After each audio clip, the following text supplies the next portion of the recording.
I pierced my Barbie's ears.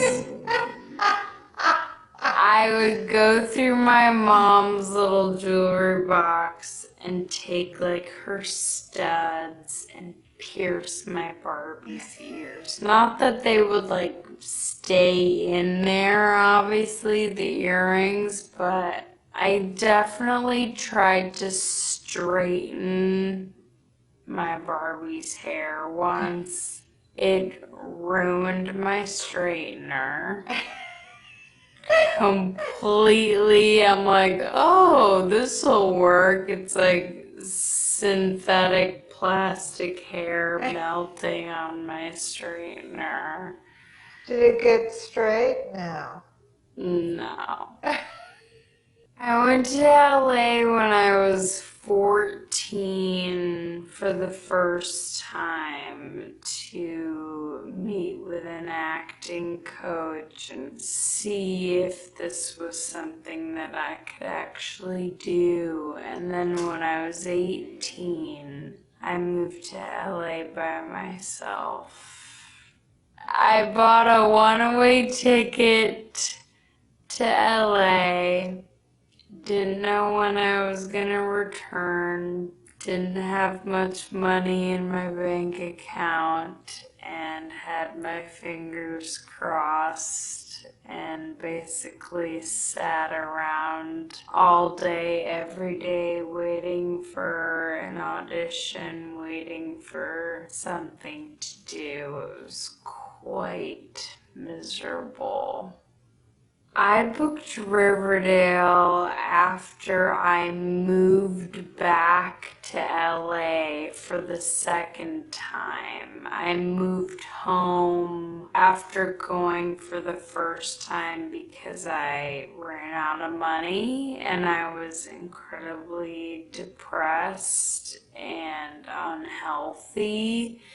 So I moved back home, and when I moved back out for the second time, I was able to audition for Riverdale in person, and I got it.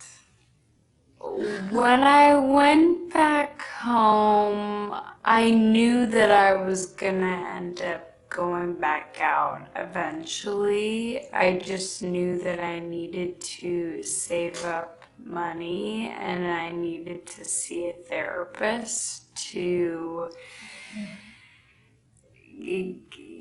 help me. I really needed to just take care of myself for 6 months before I went back out and tried again.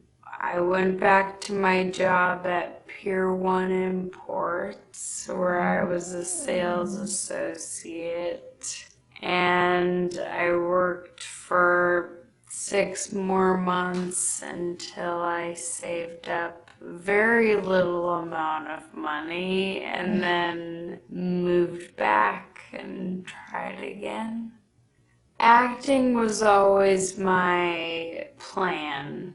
I didn't want a plan B. I knew that it'd be easy to fall back on if things got hard, and I knew things were gonna get hard, and they did. But I stayed true to what I wanted. I knew I wanted to perform, and I was gonna make it work. So I went back to my job and Pier 1 and saved up that money and tried again, and it worked. Where was your first kiss, real kiss? It was on set of a movie. I was so nervous. I think I didn't really even process that I had to do it until I was there. And I was like, oh shit, I'm about to make out with someone for the first time. And it was like horrifying, and my mom was on set. Not that she really cared, not that it was that awkward for us because we're close, but it was definitely strange. And it was an older guy, so that was weird. Afterwards, I was like thinking, wow, I didn't even really have to try that hard. I was like, I didn't really have to think about what I was doing. It just sort of happened.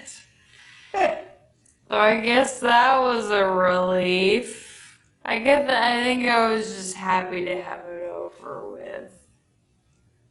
You know, filming Riverdale. I'm doing things now in my life that I never would have ever thought I'd get to experience. Like, I got to fire a gun. Not that I even had an interest in doing that.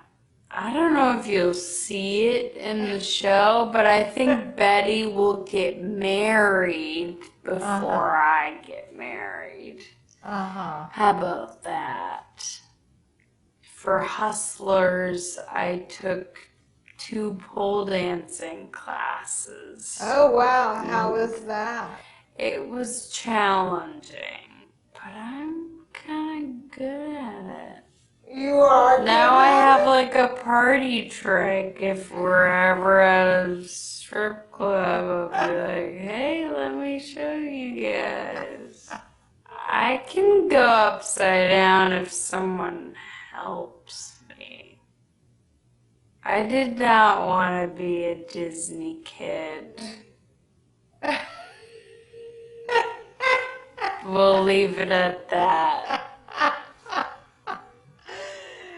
Oh, sadly, I did have posters on my wall. I had a poster of Zac Efron on my wall. From High School Musical, of course. I was a big High School Musical girl. So I had Zac Efron on my wall. I had Vanessa Hudgens on my wall. Pretty sure I had Ashley Tisdale on my wall. I followed all the High School Musicals. What was your favorite Halloween costume? I was a strawberry when I was like 3 or 4, and I looked really cute, I have to say. I was a little strawberry. Did you then bring it back as a sexy strawberry? No, I don't believe in that. I kind of see Halloween as a way to be weird and scary rather than sexy. You can be sexy pretty much any time ever, but like use this opportunity to be scary and scare some bitches.